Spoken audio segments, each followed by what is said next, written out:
We're gonna make something fancy today. I don't have a tease for this video. I don't know what to say.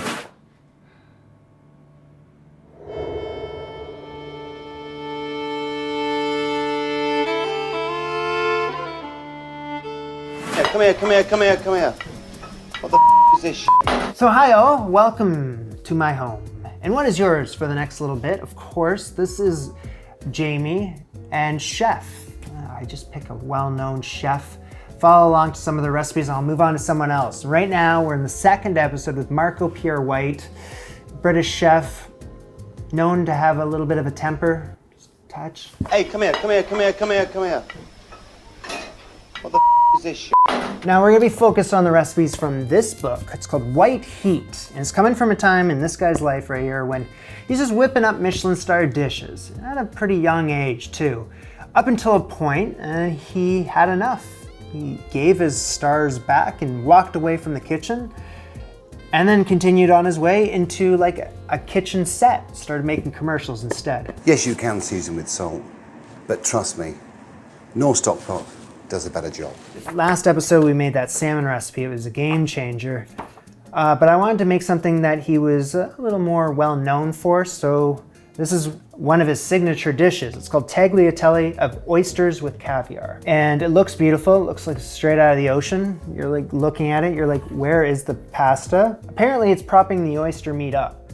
So you've got all the components here of a great dish. Simplicity, elegance, graphic impact, texture, fine flavors. It's grand but understated. The dish succeeds in every way.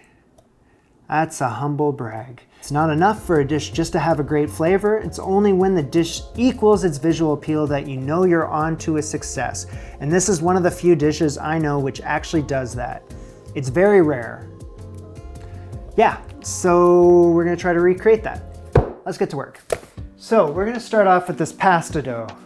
It's a basic dough recipe that we're gonna use for our tagliatelle. Remember, it's the thing that we couldn't see in the actual photo. We're gonna make it. Beam in the whiz kid. Thank you. I've never made pasta with a food processor before. Let's give it a whirl. 2 1/4 cup of all-purpose flour. That was no pun intended with the whirl either. 1/4 teaspoon of salt, 1/4 teaspoon of olive oil. Process this for a few seconds. Add in 3 egg yolks and 2 eggs. All right, locked, loaded, and then we're gonna process this until it turns into like a loose ball. Come into a loose ball, please.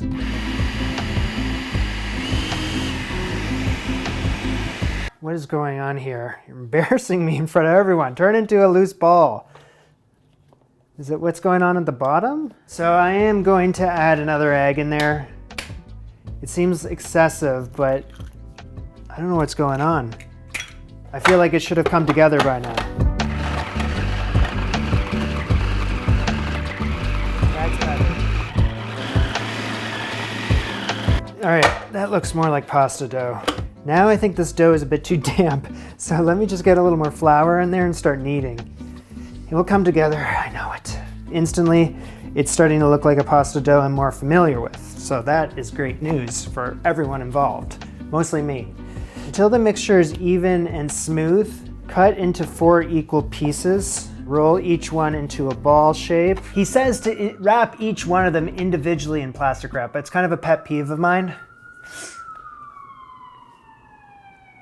I hope everyone's okay. Of course, we all do, right? I have them all in this reusable bag here, and I'm gonna keep them in the fridge for 20 minutes. All right, gonna bring a pot of salted water to a boil. Dough balls are ready. I summon thee. Romeo, Alfredo, welcome back. It's the pasta machine. Just a second. It's just not a really good spot in this kitchen to set this. Okay, over here is much better. Can you see me? I need 2 balls today. 2 balls today. Okay, roll it in a lightly floured surface. Flour pasta machine, Chromio. I'm gonna feed the dough ball through the widest settings. Feed it through again. Each time I pass it through, I make it a little thinner until it's the thickness of newspaper. It's pretty damn thin.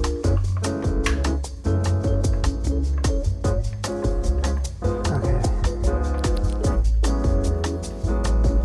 That's as thin as it goes, and that's as thin as newspaper, for sure. Aiming for a length of around 12 inches long.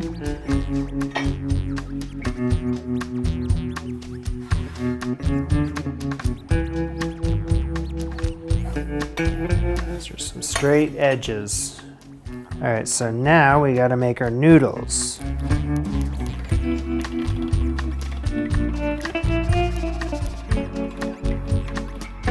Nice stuff.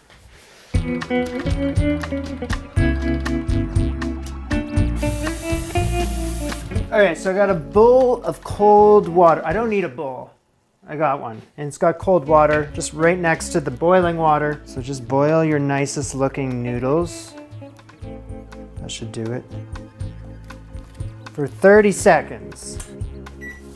And remove into the bowl of cold water. Just drain them thoroughly. There, we got them. So with the remaining two other balls here and the leftover pasta, I don't need this right now. Next time I want to make my own pasta, we have this on standby, and this goes in the freezer. These noodles have drained thoroughly. They're as dry as they're gonna get. Could I have a small bowl? Thank you. Add the noodles, a few drops of olive oil, and then I just toss these around in that. Just set these aside until needed as a garnish. We're gonna move on to our sauce, the beurre blanc. It's not good for the back, I know, but I'm splitting the recipe in half today. So instead of for 4 people, it's gonna be for 2. Finely chop 2 shallots.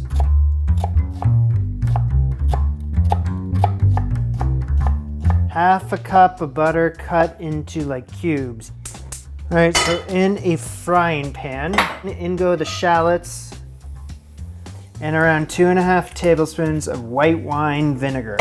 It's not really a sufficient amount to bring up to a boil, but do so anyway. And he says that's gonna drive off the acidity and bring up the flavors of the shallots. And then add a few drops of water and bring that back up to a boil. It's just a few drops, man. So let's turn off the heat. Quickly beat in a cube of butter at a time. The pan is kind of cooling down, so I have a bit of a butter backlog. I think I'm gonna turn the heat on to as low as possible just to get that butter melting again. Once all the butter has melted in there, I need to allow this sauce to infuse for 20 minutes. Just keep the heat off. Okay, I found this on the web for who wants all the butter has melted in there. I need to allow... Scared the shit out of me.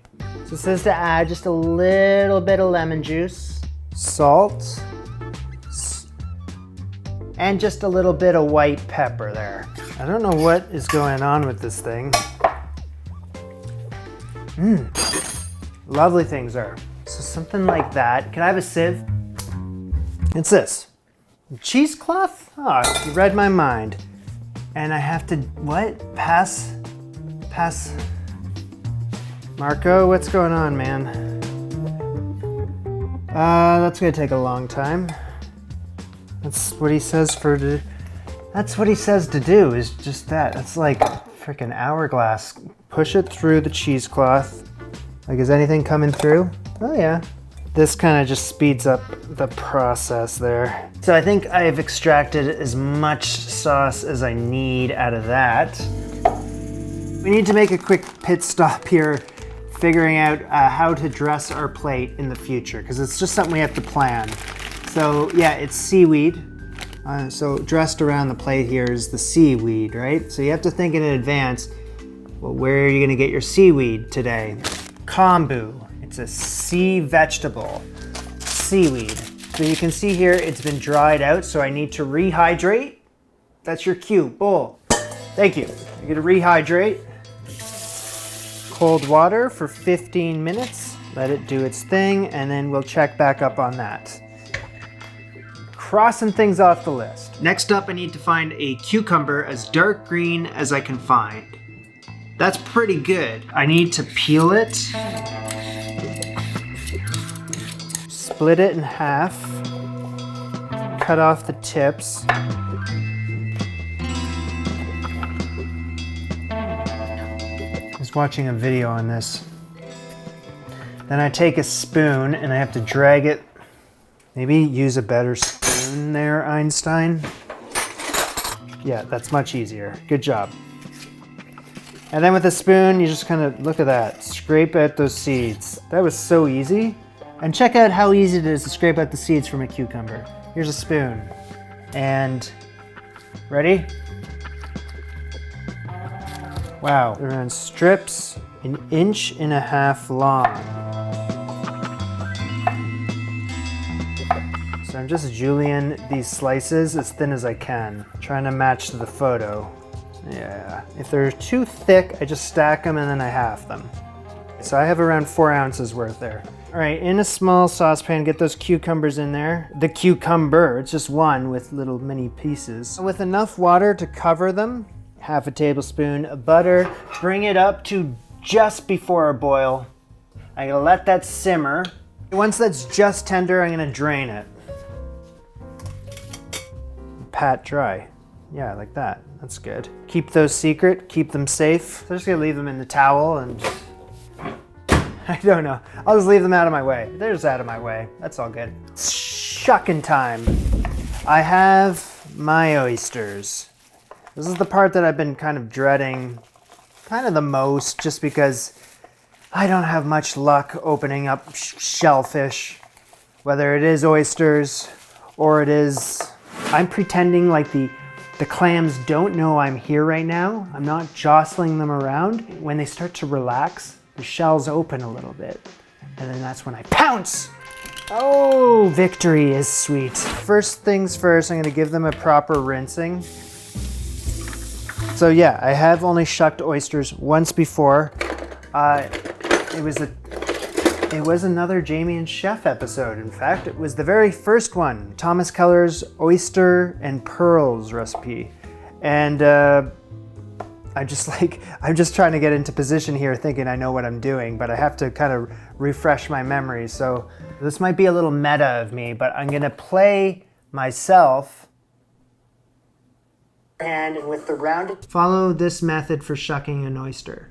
So hold an oyster in a towel to protect your hand, and with the rounded side down, lean the wider end of the oyster against the table for support. Push an oyster knife, just pick this up. Actually, you know what? I have 2 of them. I bought one by accident. So if you want an oyster knife, you let me know in the comments. I will pick someone at random and I will send you this extra oyster knife. Okay, wrap it up. Only if you want it. Also, I can push an oyster knife under the hinge at the narrow end of the shell. Don't jam the knife in or you risk damaging the oyster. You will hear a pop. I don't know how to open the oyster. Okay, I kind of have an idea. Thanks, Jamie. I need to hear a pop. Got it.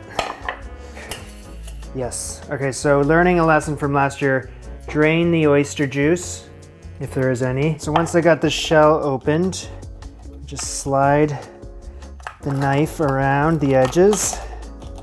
There you go. Should be able to just crack her open. Yep, there's the oyster. First, let's drain the juice. Separate the oyster meat from the shell there. Okay, cool. Well, that one's open. And we don't need the flat part of the shell. Push the oyster knife into the narrow end of the shell, but don't jam it, Jamie. You should hear a pop. Yep, there it is. That's the pop. Twist the knife to loosen the shell. Run the blade directly under the top shell. There you go. Top shell removed. Oyster juice if you got it. Slide the knife under the meat to detach the second muscle. This is what I'm gonna do here. I'm gonna move the oyster meat to a separate plate and making sure to keep as much juice as possible. Oyster shells in a pan, cover with water to a boil.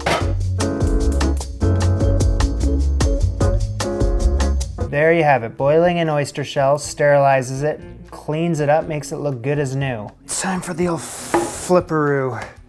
Before we keep going here, I need to take a pause for our seaweed. All right, so now it has a little more, it's a little more slimy. Good. All right, I'm just cutting these into strips. I don't know, I'm toying around with an idea, seeing where it takes me. Yeah, I mean, it looks okay. Not nearly as nice as his. This is one of my ideas for the seaweed today because I couldn't find actual fresh seaweed. I'm trying to make this look a little more presentable on a plate. Okay, I'm not really getting the results I wanted out of this. Good thing I also picked up some kelp. And let me rehydrate the kelp as well. Oh, that's better. Okay, that's more what I was going for. I see a vision with this. Okay, I think we're getting to the home stretch here. So, right, just need a small saucepan. Add in whatever oyster juices I have, which isn't much. It's been strained. Actually, there's more oyster juice on this plate here. And in with the oyster juice, just a little bit of water. He's not giving me any amounts with some of this stuff, so it's just kind of a guess. Okay, heads up, it's kind of confusing here, but once I bring this up to a boil, I'm gonna add in the oysters. Immediately turn it down to a low heat and poach for just 1 minute only, until they're firm to touch. Also, this liquid's turning purple, it's kind of radioactive. They don't look like they don't look like what's in the photo there. So it's making me wonder if I did this correctly, because I don't... Place the juices in a pan, bring to a boil with a little water, add the oysters and poach them gently over a low heat until they are just firm to touch, about 1 minute only. Drain the oysters, pat dry. I did all that. So that's what it says. So that's what I have, so I have to deal with it. Just before serving, I'm gonna take my tagliatelle and add enough water into the pan to cover it. And half a tablespoon of butter. Whoa, nice shot. Might need a little more. Very gently, I'm gonna warm this up with a little salt in there too. A hoot. My sauce, my beurre blanc has solidified. And that's all I got. Okay, and I'm gonna very gently heat that up as well. Okay, it's time. Dress the plate with the seaweed to start. It's not gonna look like his. You just kind of have to just make a nice bed for your oysters. Don't go buck wild with the seaweed, man, but like, be nice about it. Something like that. I think you kind of have to go off script with the seaweed. So 5 of the nicest oyster shells onto the plates. I see, maybe put a little seaweed underneath each oyster just to prop them up a bit more. Yeah, that makes more sense. Interesting idea here, but I'm gonna combine both the little seaweed projects I was working on. They're both gonna go on the plate now. That's the latest development over here. I think that looks okay. I don't know. Let's bring the pasta over here. Do I have my little, there it is. You can barely see what he's doing over there. Okay. Manually wind my tagliatelle around the fork because I just don't have the skill level to do it any other way. And just place it into the oyster shell. One little piece of pasta into the shell there. There, that's good. Okay, no one's gonna see it. Don't worry. I do have a feeling that because when I reheated the pasta, that method had me overcooking it a little bit. So it's a bit softer than I wanted. Prior to reheating it, it was perfect. So, you know, that's... Okay, next up we place an oyster on top of the pasta. His looks better than mine. His looks much better than mine.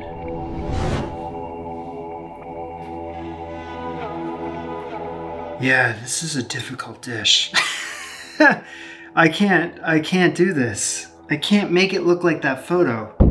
It just looks like a dollar store version of it. The way he's decorated it is so much better than this. Mine looks like shit.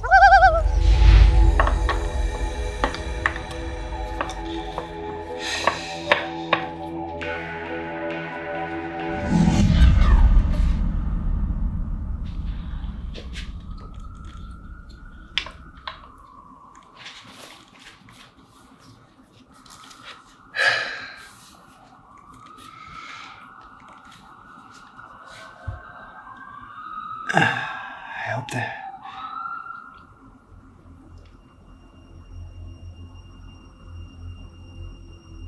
So on top of the oyster, this might be one of the worst plates I've ever made. I don't know what I can do here to save this.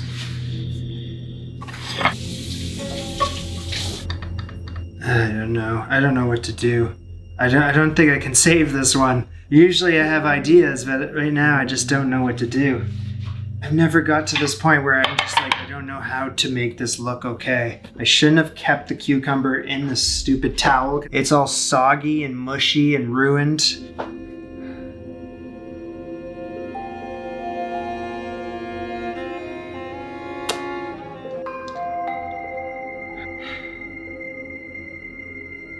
Every single component is wrong.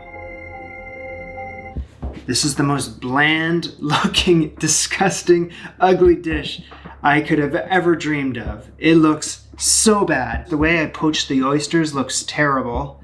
The seaweed sucks. I chose poorly with the seaweed. The only thing that's turned out is the beurre blanc. And it's okay.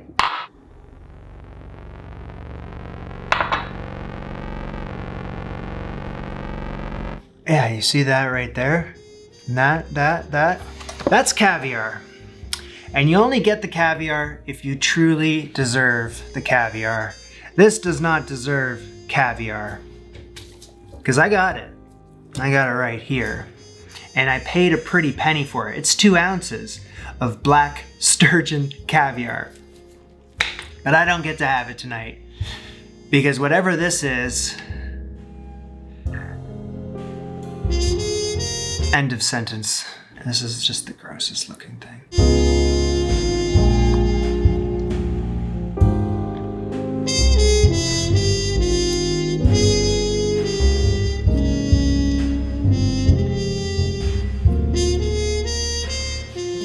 Put the caviar back in the fridge.